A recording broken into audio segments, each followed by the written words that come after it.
Ou seja, quem tem a verdade sobre o passado dos seus avós? Torna-se então relativo, porque o que se fala do passado tem a ver com os afetos apreendidos. E é isso que nós estamos falando nessa noite. O que para alguns o passado é maravilhoso, para outros o passado pode ser desastroso. O que para alguns o futuro pode ser uma esperança, para outros o futuro pode ser uma desilusão. E o presente pode ser um amargor. Então veja que nós estamos envolvidos então naquilo que nós chamamos de memória. E o que nos faz ser escravos de acontecimentos afetivos são aquilo que nós chamamos de memória afetiva. Eu tenho, você tem, todo mundo tem. Ninguém escapa de memórias afetivas. Veja, por exemplo, a memória que você tem do passado. Ela é boa ou ela é ruim? Você entra no quadro do saudosista ou você entra no quadro daqueles que dizem, ainda bem que passou? Você tem boas lembranças ou péssimas lembranças? Como é que você registra isso? Agora, o cérebro é quem registra isso. E o cérebro só registra o inesperado e o afetivamente importante. Por exemplo, domingo à tarde, 3 horas da tarde, bateu aquela fome. E aí, sem você falar nada, a vovó lembrou que 3 horas da tarde é a hora do cafezinho. E aí a vovó faz aquele lanche e você carrega até hoje o cheiro e a visão e a imagem do lanche da vovó. Provavelmente, se chegar nos dias de hoje, a vovó for fazer o mesmo lanche, você vai dizer, vó, tem coisa melhor. No século 21, tem pão melhor do que esse. Tem salaminho melhor do que esse. Vó, tem mortadela melhor do que essa. Vó, tem coisa melhor do que essa. Mas a sua memória afetiva, por conta do inesperado e por conta do afetivamente importante, é que fez o registro. Então, preste atenção comigo uma coisa. Quando vamos imaginar o que vai acontecer, não recorremos ao dia a dia ou ao corriqueiro, e sim à exceção. Veja os senhores, por exemplo, a febre amarela. Deixa eu te dar um dado importante. Vocês viram na televisão alguns postos de saúde com a turma correndo para tomar vacina, não viram? A matéria mostrou até criança sendo passada por cima do portão, os pais jogando criança por cima do portão, caindo lá dentro do posto, o posto não abria, porque ali havia encerrado as vacinas. Teve um outro posto de saúde que teve uma coisa hilária. Um senhor recebeu, as pessoas receberam senhas, e teve um que terminou, a senha, se eu não me engano, 300. E aquela senha 300, foi dado a ele um papel onde estava escrito, o último, fim da fila. Mas depois dele, mais de 200 pessoas ainda continuaram na fila. E disseram, olha, a vacina acabou, não vai ter mais vacina hoje. E eles disseram, bom, mas a gente resolveu ficar, os 200. Mas a gente resolveu ficar porque vai que fazem uma entrega inesperada, vai que chega de novo aí alguém com carregamento de vacina, vai que... Então veja, o cérebro ele tem uma percepção muito maior para o inesperado do que para o corriqueiro. Então a gente tem muito mais facilidade de registrar aquilo que acontece fora da curva do que aquilo que acontece cotidianamente. Por isso que você registra com muito mais facilidade aquela pessoa que zoou com você uma vez só na vida do que você registra aquela que sempre te fez o bem e que bateu palma para você. Por isso que, se a mesma pessoa fizer 9 elogios a você e uma crítica, você registra o quê? A crítica. Porque a crítica é inesperada, você esperava elogio. Isso é o nosso cérebro.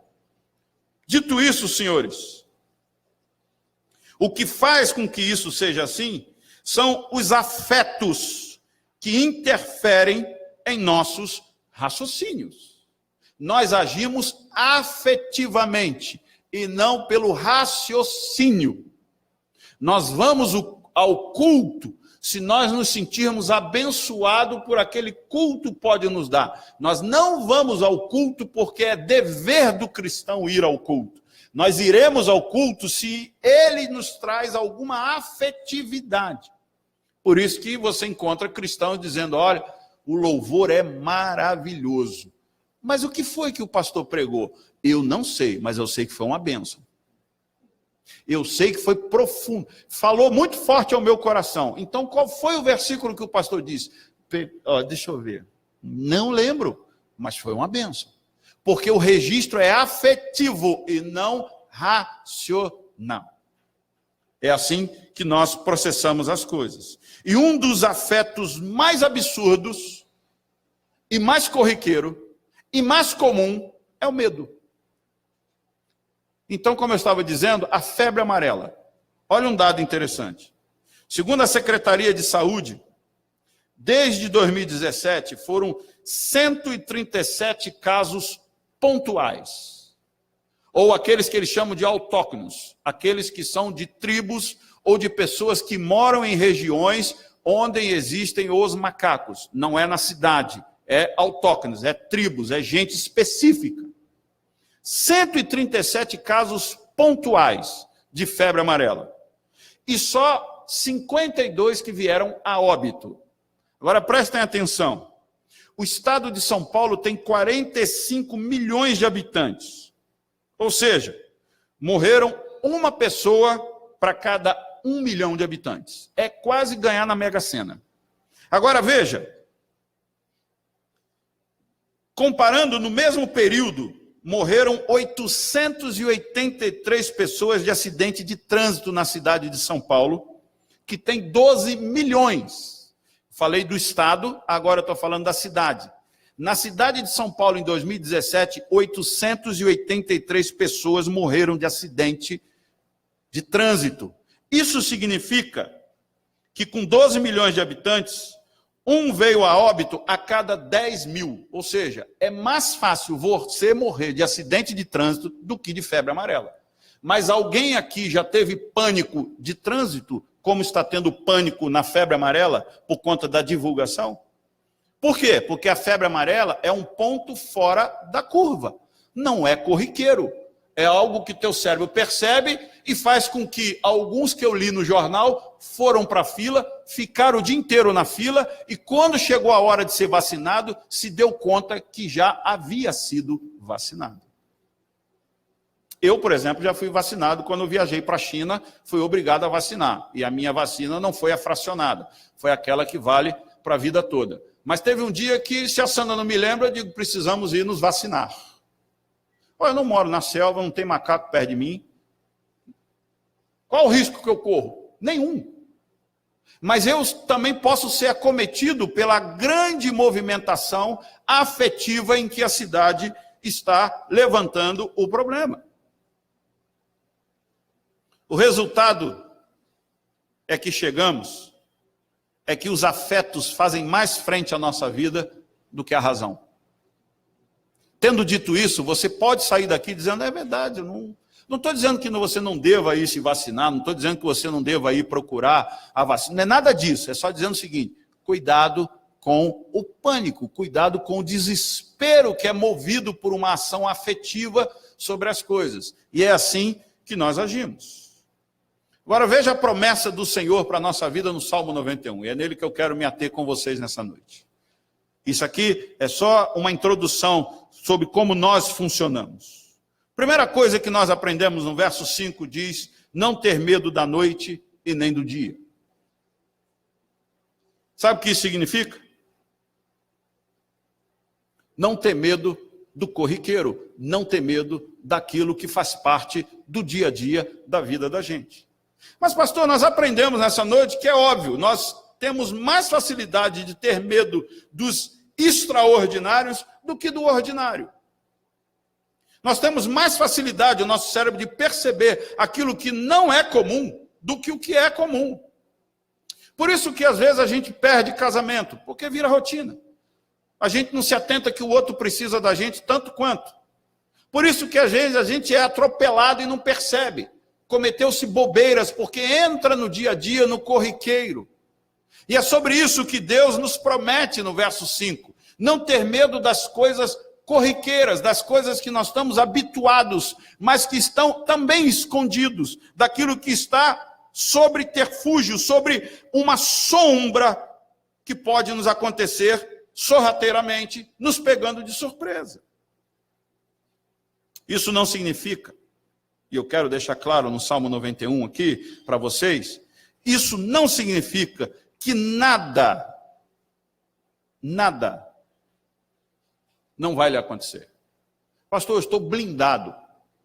Meu irmão e minha irmã, deixa eu te dizer uma coisa, isso não existe. A blindagem da qual nós intuímos acreditar no Salmo 91 é que qualquer coisa que nos aconteça contribui para o bem daqueles que amam a Deus. Qualquer coisa que venha sobre a nossa vida, Deus está cuidando dela. Porque o apóstolo Paulo, em 2 Coríntios, capítulo 5, verso 7, diz, porque vivemos por fé e não por vistas. Vivemos por aquilo que nós acreditamos e não por aquilo que nós vemos. Vivemos por aquilo que nós temos a convicção que vem de Deus e não por aquilo que nós sentimos. Nós vivemos por aquilo que Ele prometeu e não por aquilo que eu vivenciei. Uma coisa é nós termos a experiência da vida e outra coisa é nós termos o conhecimento das coisas da vida diz respeito ao que Deus nos diz. Então a primeira coisa que nós estamos vendo, não ter medo da noite e nem do dia. Agora, a psicanálise compreende o medo como par do desejo. Preste atenção. Para a ciência psicanalítica, o medo é par, é primo, ou talvez irmão gêmeo, do desejo. Significa que o medo é o conteúdo desagradável do desejo, quanto que o desejo em si mesmo é o conteúdo agradável daquilo que você quer, daquilo que você espera. Então, para vivermos na promessa do Salmo 91, é necessário estar arraigado em toda a palavra de Deus que nos encoraja a confiar nossa vida a Ele e não aos nossos desejos. Veja, nem sempre na trajetória da vida nós chegamos a conquistar aquilo que nós desejamos. Mas por causa do poder do Espírito Santo, nós podemos desejar aquilo que nós conquistamos. Então, por causa do amor de Deus, nós passamos a amar aquilo que não sonhamos em adquirir. E podemos deixar de adquirir, porque Deus sabe o que é bom para as nossas vidas.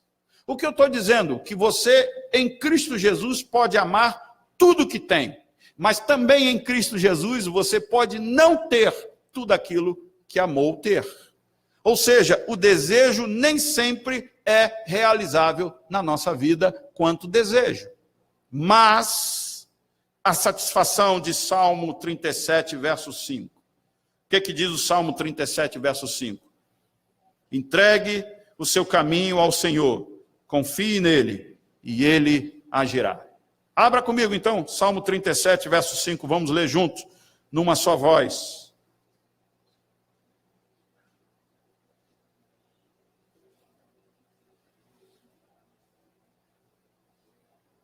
Primeira coisa que nós estamos dizendo, não ter medo da noite e nem do dia.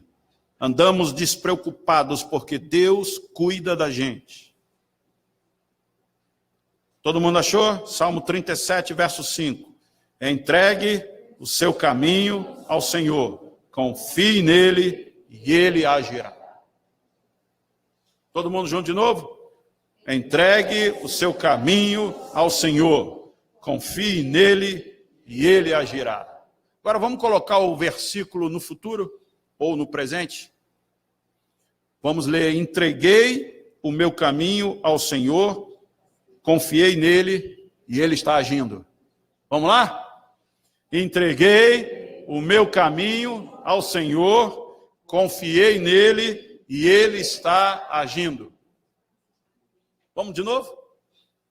Entreguei o meu caminho ao Senhor, confiei nele e ele está agindo. Sabe o que isso significa? Que enquanto você está aqui agora, Deus está trabalhando a seu favor.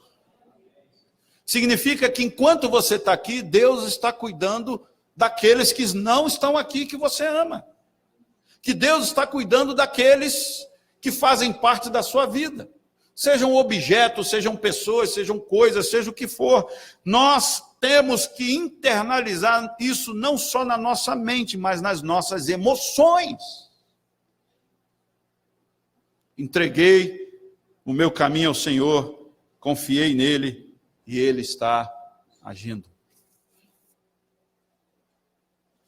Ainda na psicanálise, eu quero aprofundar um pouco mais com vocês. O medo também está ligado à angústia. Presta atenção nisso. E a angústia é físico, é fóbico. A angústia é um sentimento que só sabe quem tem.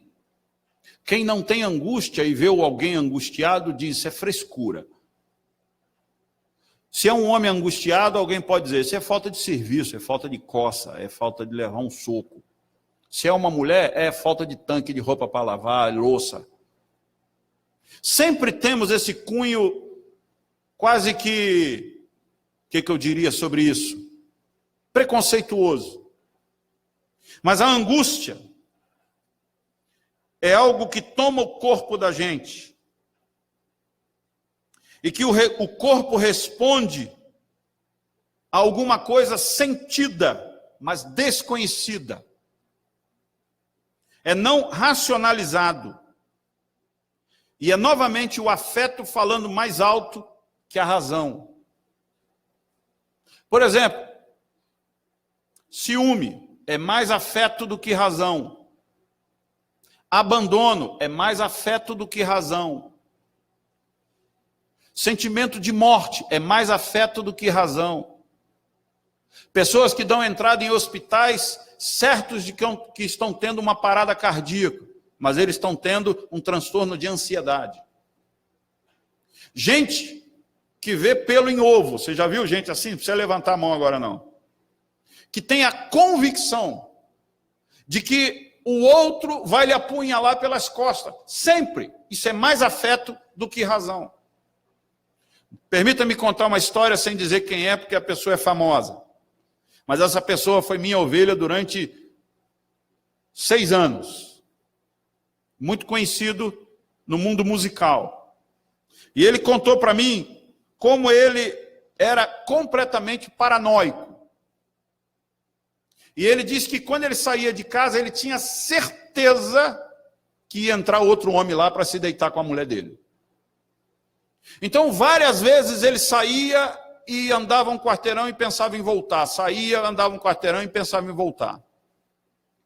Até que um dia ele resolveu voltar, porque todo o movimento que ele fazia, ele saía do prédio para ir trabalhar de manhã cedo, todo mundo que passava e disse, esse cara está indo para o meu apartamento. Coisa de doido, né? Mas é coisa de doido mesmo. E a doideira está no afeto, não está na razão. Até que um dia ele resolveu dar o bote. Ele falou, hoje eu pego. E ele voltou. Depois de um tempo, ele voltou no quarteirão, subiu e ficou do lado da fora do apartamento ouvindo, e ele escutou um zum lá dentro. Escutou um barulho de gente falando. Ele falou, não falei que o sujeito estava aí? E ele entrou sorrateiramente de forma rápida, ou seja, sem que ela ouvisse, ele deu o bote. Pegou ela na beirada da cama, orando para Deus guardar a vida do marido enquanto saiu para trabalhar. Olha a vergonha que ele ficou. O que ele ouviu foi o sussurro de uma oração, e não o sussurro de um sexo. Aonde estava o problema do medo? Na cabeça dele. Mas por mais que ele tivesse racionalidade do assunto, ele não tinha controle, porque estava no afeto.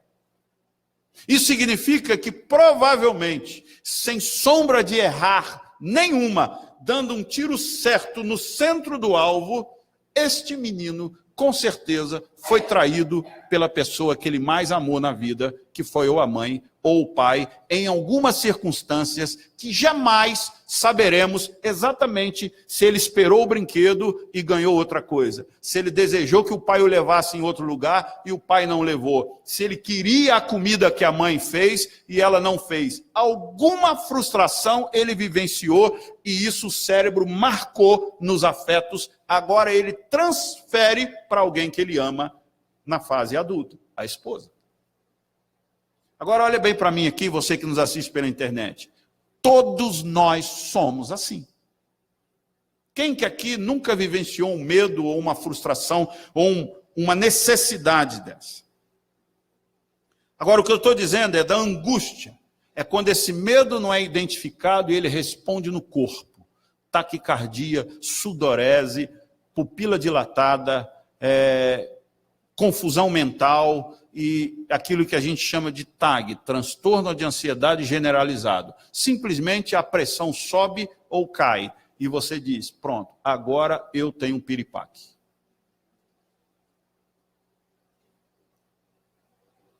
Agora, preste atenção comigo. Quem está dizendo isso para vocês nessa noite é quem sabe exatamente o que isso significa no corpo. Eu já vivi noites e noites de angústia, onde o meu corpo perde total controle sobre a razão. O que eu estou dizendo para vocês, eu aprendi na academia, eu aprendi nos livros, mas eu também senti. E quem sente angústia, como eu já senti, por conta do pânico, diz que não deseja nem para o inimigo, se é que a gente tem inimigo. Porque é uma das coisas mais horríveis que alguém pode sentir na vida.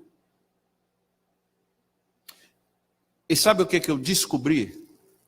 Que o medo que gera angústia, que gera o pânico, é falta de amor. O paciente fóbico, ele tem medo de ser desprezado e renegado. Ainda hoje, quando eu estudava sobre isso e ficava meditando nos versículos bíblicos, eu disse para Sandra, eu tenho certeza que em algum momento da minha vida quanto criança, eu fui abandonado pela minha mãe. Eu não sei exatamente onde isso aconteceu, porque isso ficou marcado nos meus afetos. Mas eu tenho certeza. Pode ter sido naquela fase de começar a estudar. Vocês já foram crianças um dia, vocês sabem que não tem nada mais desesperador do que o seu pai ou sua mãe te deixar na porta do colégio e dar as costas e você entra sozinho num outro mundo, num outro universo. Provavelmente eu fui uma das crianças que esperneei pelo dia inteiro para não ficar naquele lugar e minha mãe não voltou para me buscar. Eu tenho certeza que provavelmente foi isso que aconteceu. Mas elas estão tão marcadas na minha emoção que eu não consigo ter razão sobre isso. Significa que toda vez que há um movimento que pode me trazer um certo cheiro de que eu serei abandonado, eu entro em colapso. Eu entro em surto. Agora, como é que eu aprendo? Como é que eu estou aprendendo a lidar com isso? Primeiro que eu estou medicado, eu não sou trouxa. Segundo, que nós temos um recurso maravilhoso, que é as Escrituras Sagradas. Abre comigo em Isaías, capítulo 49, verso 15.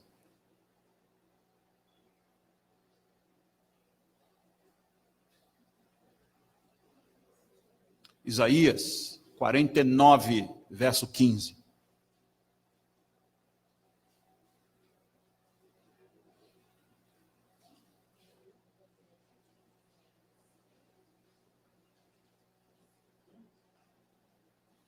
Isaías 49, verso 15. Será que uma mãe pode esquecer do seu bebê que ainda mama e não ter compaixão do filho que gerou?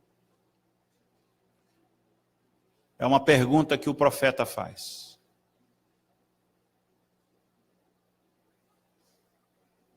Talvez os senhores leiam esse texto e digam assim, não, pastor, jamais, uma mãe verdadeira não abandona o filho que dá de mamar. Mas Deus vai mais longe ainda, através do profeta Isaías. Embora ela possa se esquecer, eu não me esquecerei de você, diz o Senhor. Sabe quantas vezes você precisa ler isso? Todos os dias. Assim como todos os dias você precisa comer o seu feijão com arroz, você precisa tomar todo dia o seu copo com água, você precisa de todo dia ouvir o Senhor dizer para você, mesmo que seus pais tenham lhe abandonado, mesmo que seu marido tenha lhe deixado, mesmo que seu filho tenha dado as costas para você, mesmo que todo mundo tenha te desprezado, eu, o Senhor, jamais farei isso com você. Irmão, se você não ler cuidadosamente isso que a Bíblia diz, e permitir que isto desça pela goela devagarinho e alcance o seu coração, quando vier essas notícias inesperadas e esses surtos na cidade de febre amarela ou de qualquer outra coisa, você entra no pânico igual a todo mundo, porque nós somos levados por toda a corrente de afetividade.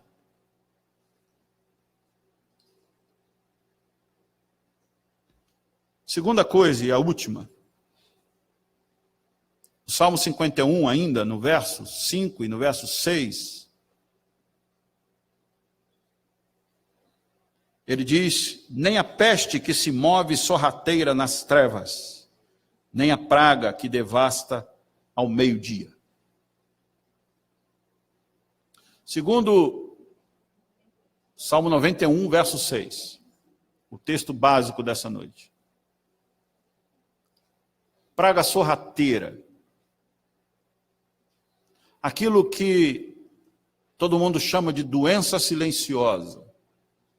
Diabetes, por exemplo, é uma doença silenciosa. Dizem que até descobrir que você tem diabetes, e quando descobre, é uma frustração. Depois que você entende, você tem a diabetes como um aliado. E também o texto fala de algo muito interessante para os pais do deserto, aqueles que viveram no deserto muito tempo. Fala da praga que devasta ao meio-dia. Sabe qual que era a praga que devastava ao meio-dia? Depressão. A depressão é considerada o demônio do meio-dia. A pior hora da depressão era considerada ao meio-dia.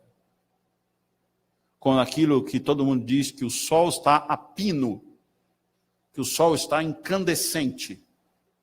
Na virada do turno, a depressão acometia aqueles que são mortais.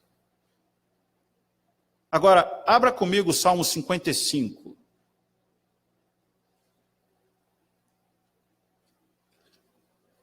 Nós estamos vendo nessa noite como Deus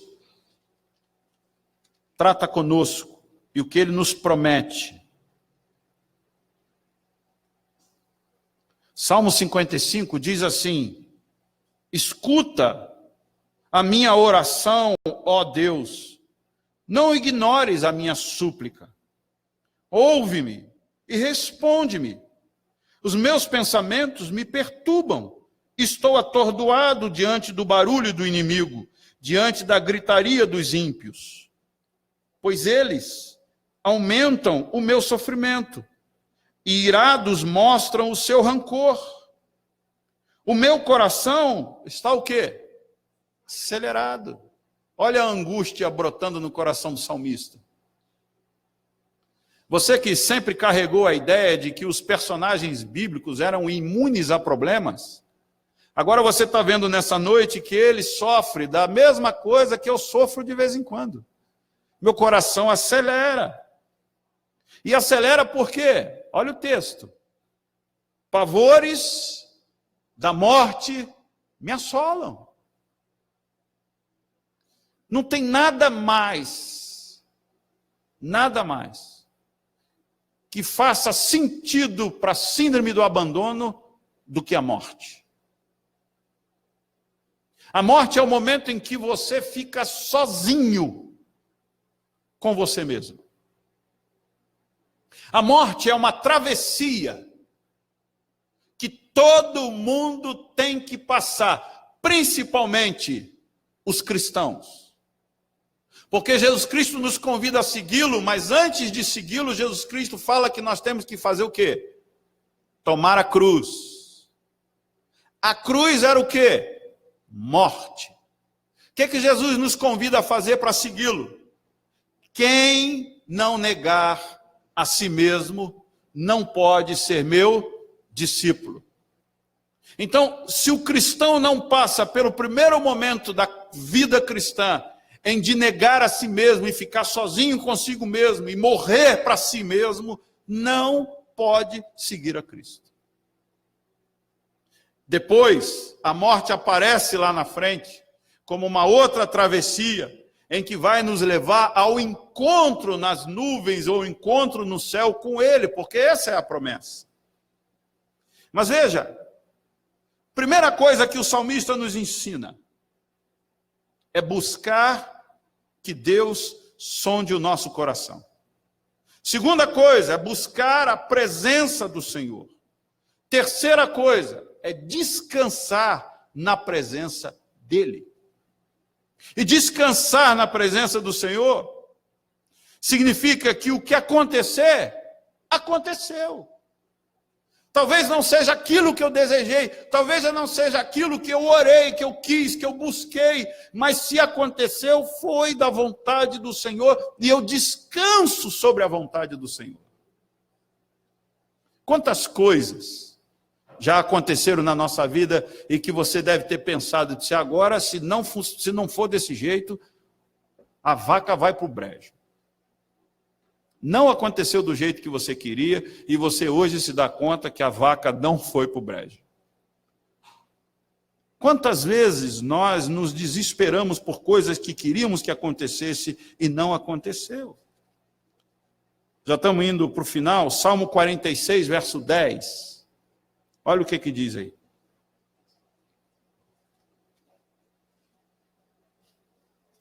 Todo mundo junto. Salmo 46, verso 10. Podemos ir? Todo mundo junto? Aquietai-vos e sabei que eu sou Deus. Não, todo mundo não achou, não. Salmo 46, 10. Então está na NVI, né? Eu separei. Vamos lá. Então, deixa eu abrir minha NVI aqui. Todo mundo junto? Parem de lutar. Saibam que eu sou Deus. Serei exaltado entre as nações. Serei exaltado na terra. Esse versículo aqui me lembrou do meu velho pai dizendo, meu filho, para de dar murro em ponto de faca. É quando a gente é teimoso. Tem uma fase da vida da gente que a gente é teimoso, não é? A gente cisma com o negócio não dá certo, a gente cisma com aquilo, e o pai da gente, que é mais velho, ele fica olhando e dizendo, ô bicho teimoso. E você fica insistindo, e o pai diz assim, meu filho, para de dar murro em ponto de faca. O Salmo diz, para de lutar. As outras versões diz, aquietai-vos. Fica quieto. Entregue teu caminho ao Senhor, nós vimos no Salmo 37. Confia.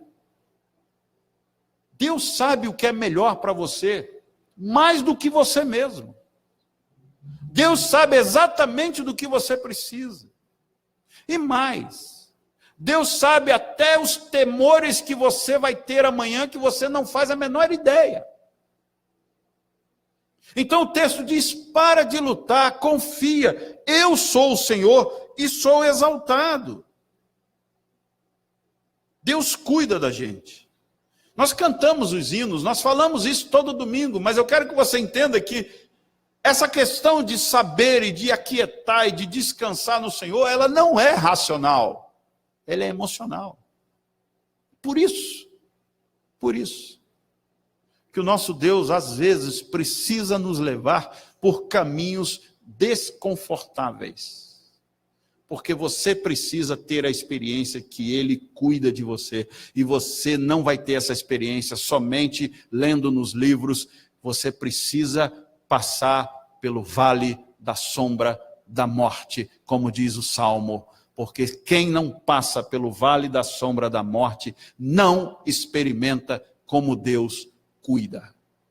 O texto não diz que Deus te livra do vale da sombra da morte. O texto diz que você passará pelo vale da sombra da morte, mas sairá ileso do outro lado, porque Ele passou com você, Ele atravessou com você. Para terminar, só me veio à mente um texto de alguém que sofreu muito. O medo que eu tenho de ser abandonado pelos patrícios, ele literalmente foi abandonado pelos patrícios. O medo que eu tenho de passar fome, ele passou fome. O medo que eu tenho de ficar enfermo, ele ficou enfermo. E a enfermidade que ele ficou foi de tamanha maneira que o envergonhava diante daqueles que ele ia encontrar. Quando ele foi ter com os Tessalonicenses, quando ele foi ter com os Gálatas, quando ele foi ter com os irmãos.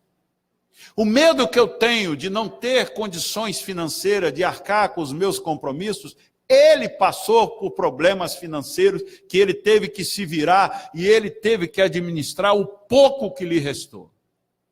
De quem que eu estou falando? Do apóstolo Paulo. E o que ele escreveu baseado em todos os sofrimentos e aflições que ele passou? Ele deixou em Romanos capítulo 8, verso 35.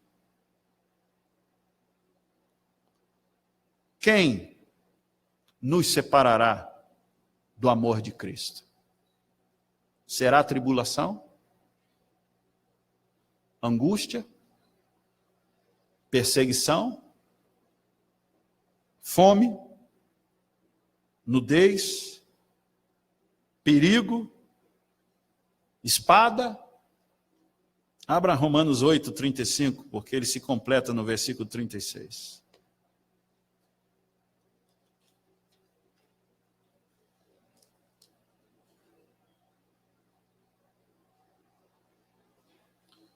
Quem nos separará do amor de Cristo? Será tribulação? Angústia? Perseguição? Fome, nudez, perigo, espada, como está escrito, por amor de ti enfrentamos a morte todos os dias.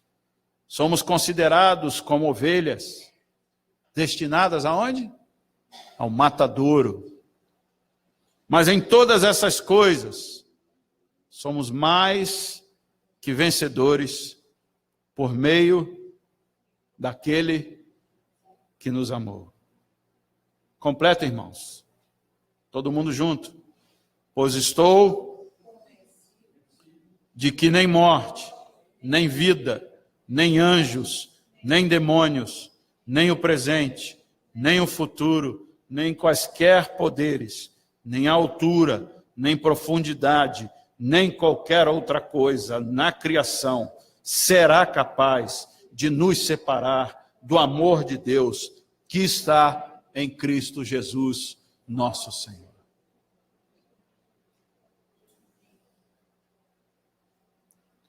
Você sabe quantas vezes,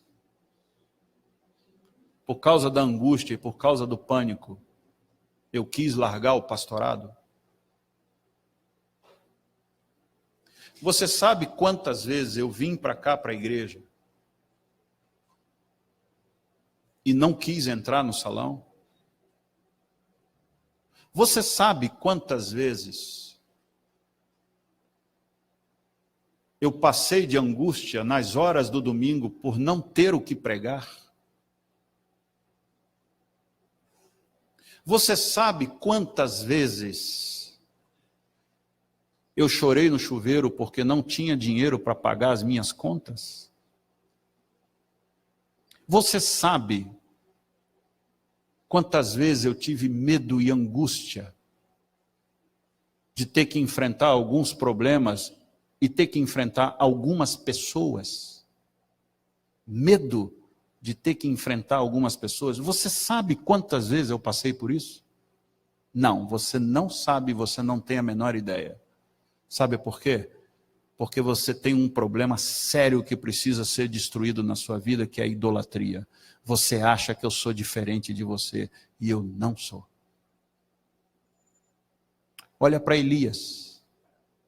Tiago vai dizer que é homem sujeito às mesmas paixões que nós. Elias pediu a morte para si. Você sabe quantas vezes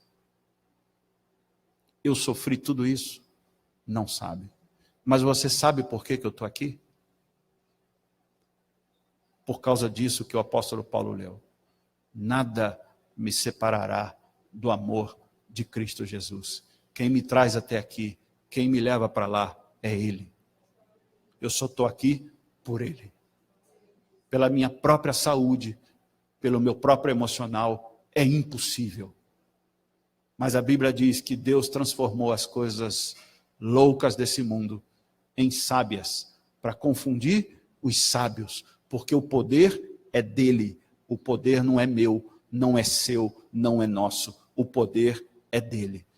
E é isso que o Salmo 91 quer dizer, quando ele diz: nada alcançará você, porque você está na mão de Cristo Jesus. Se você não tem perna, a gente vem para o culto sem perna. Se você está quebrado, a gente vem para o culto quebrado. Se você está sem dinheiro, a gente adora a Deus sem dinheiro. Se você passa necessidade, a gente passa necessidade com Deus. Se você está sofrendo, Deus está sofrendo junto com você. Se você está em dificuldade, o Senhor está com você. Paulo está dizendo: quando Satanás quis plantar na mente dele que todos os problemas que Paulo estava enfrentando era por causa de pecado, era por causa de batalha espiritual, era por causa de demônio, Paulo diz: nada, todas as minhas dificuldades não é porque Deus me deu as costas, não é porque Deus me abandonou, porque em todas essas coisas somos mais do que vencedores. Se a angústia não conseguiu me parar, não vai conseguir parar você. Se o medo não conseguiu me parar, vai parar você. Você é igual a mim. Curve a sua fronte.